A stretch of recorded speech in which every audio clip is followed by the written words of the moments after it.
प्रभु यीशु मसीह के नाम में आप सबको सलाम।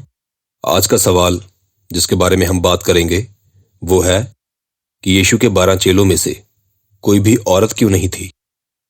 यीशु ने किसी औरत को क्यों नहीं चुना कि वह 12 चेलों में से हो। देखिए, पहली बात तो ये कि यीशु के सिर्फ 12 ही नहीं बल्कि बहुत सारे चेले थे। एक्चुअली हजारों में। उनमें से 120 उनके ऊपर स्पेशल नियुक्त किए गए चेले थे। उन 120 में से 70 स्पेशल अनॉइंटेड और अपॉइंटेड चेले थे, और उसके बाद इनमें से भी सबके ऊपर लीडरशिप के लिए 12 नियुक्त किए गए चेले थे। अब अगर 12 चेलों में कोई औरत नहीं थी तो इसका मतलब ये नहीं कि यीशु के बाकी अन्य चेलों में से भी कोई औरत नहीं थी। यीशु मसीह की मिनिस्ट्री में औरतों ने अलग अलग लेवल्स पे बहुत ही खास रोल अदा किए हैं। लूका चैप्टर 8 में हम देख सकते हैं कि मैरी मैगदलिनी, सुसैना, जोएना और भी बहुत सारी औरतों ने यीशु, उसके चेलों को और यीशु की मिनिस्ट्री को फाइनेंशियल सपोर्ट दिया था।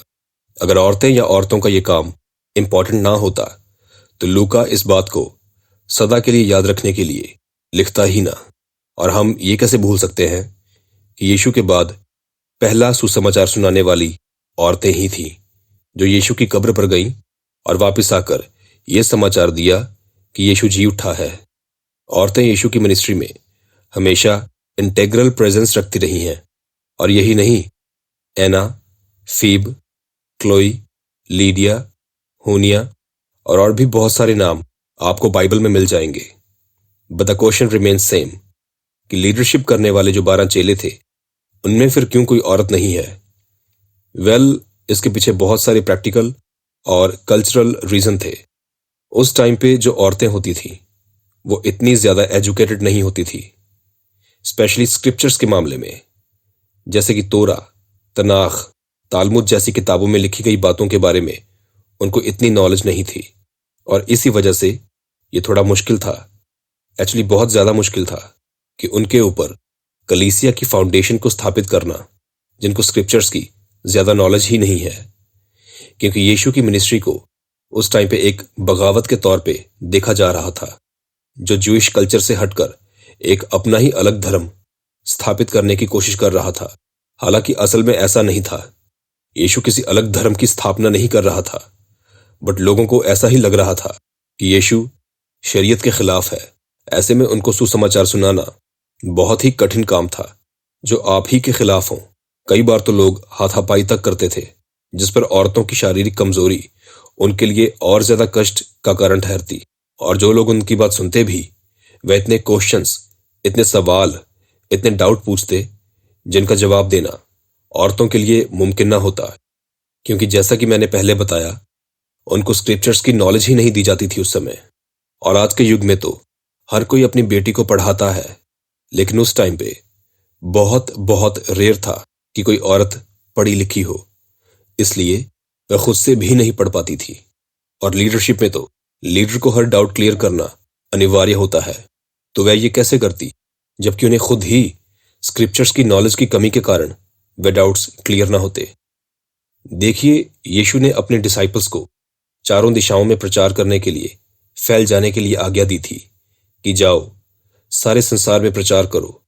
सो फर्स्ट सेंचुरी में एक वुमन को यह बिल्कुल भी अलाउ नहीं था कि वे एक ऐसे आदमी के साथ ट्रैवल करे जिसके साथ वे मैरिड नहीं है। ये बहुत गलत होता, प्रैक्टिकल, कल्चरल और मॉरल एस्पेक्ट्स के हिसाब से। लेकिन चलो, अगर यीशु 2 औरतों का पेयर बनाकर भी उन्हें दूर देश में ट्रैवल करने के लिए भेज देता, तब भी ये सही नहीं होता। क्योंकि उस टाइम पे औरतों की प्रोटेक्शन बिल्कुल नहीं थी, और ना ही उनको इतनी अथॉरिटी दी जाती थी कि वह कहीं पे जाके लीडर की तरह उभरे और औरों को सिखाए। हाँ, ये बात बिल्कुल सच है कि यीशु फरीसियों को कहता था कि तुम शैतान की जमात के हो, तुम खुदा की तरफ से नहीं हो। कई बातों में यीशु उनका विरोध करता था, लेकिन इसका मतलब ये नहीं कि यीशु मूसा के कानून के खिलाफ था। यीशु खुद सारे कानूनों को मानता था। यीशु ने खतना कराया और सभी यहूदी त्योहारों को भी यीशु मानता था। और एक वुमेन के लीडरशिप के बारे में जो ओल्ड टेस्टामेंट में लिखा है, यीशु उसके तहत रहकर ही सब कुछ कर रहा था और करना चाहता था। और ओल्ड टेस्टामेंट में ही क्यों, न्यू टेस्टामेंट में भी इसके बारे में लिखा है। पहला तिमोथियुस चैप्टर 2 और वर्स 11 से 15। और स्त्री को चुपचाप पूरी अधीनता से सीखना चाहिए। और मैं कहता हूं कि स्त्री ना उपदेश करे, ना पुरुष पर आज्ञा चलाए, परंतु चुपचाप रहे, क्योंकि आदम पहले, उसके बाद हव्वा बनाई गई। और आदम बहकाया न गया, पर स्त्री बहकाने में आकर अपराधनी हुई। तो अभी बच्चे जन्ने के द्वारा उद्धार पाएगी, यदि वह स्वयं सहित विश्वास, प्रेम और पवित्रता में स्थिर रहे। इसके अलावा पहला कुरिन्थियों चैप्टर 14 और वर्स 34 से 35 तक, स्त्रियां कलीसिया की सभा में चुप रहें, क्योंकि उन्हें बात करने की आज्ञा नहीं, परंतु अधीन है, जैसा व्यवस्था में भी लिखा है। और यदि वे कुछ सीखना चाहें तो घर में अपने अपने पति से पूछें, क्योंकि स्त्री का कलीसिया में बात करना लज्जा की बात है। सो यीशु ओल्ड टेस्टामेंट को बिल्कुल नहीं नकारता था, बल्कि उसको पूरा करता था। मत्ती चैप्टर 5 और वर्स 17 से 19 तक। ये ना समझो कि मैं व्यवस्था या भविष्यवक्ताओं की पुस्तकों को लोप करने आया हूं। लोप करने नहीं, परंतु पूरा करने आया हूं। क्योंकि मैं तुमसे सच सच कहता हूं कि जब तक आकाश और पृथ्वी टल न जाए, तब तक व्यवस्था में से एक मात्रा या बिंदु भी बिना पूरे हुए नहीं टलेगा। इसलिए जो कोई इन छोटी से छोटी आज्ञाओं में से किसी एक को तोड़े और वैसा ही लोगों को सिखाए, वह स्वर्ग के राज्य में सबसे छोटा कहलाएगा। परंतु जो कोई उनका पालन करेगा और उन्हें सिखाएगा, वह स्वर्ग के राज्य में महान कहलाएगा। यीशु की मिनिस्ट्री के लिए यीशु का प्रचार करते हुए उसके चेलों को अनगिनत बार दुष्ट आत्माओं का सामना करना पड़ता था, जिसका उसके चेले दृढ़ता से सामना करते थे। क्योंकि बीइंग अ मेल, वे फिजिकली तो स्ट्रांग थे ही, बट साथ ही साथ वे इमोशनली भी काफी स्ट्रांग थे।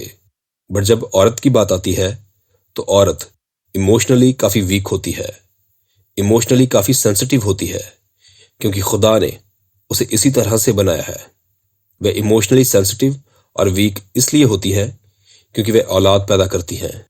उनके अंदर ममता होती है, उनके अंदर प्यार होता है, और इसी वजह से उनकी नेचुरल प्रवृत्ति ही भावुक रहती है।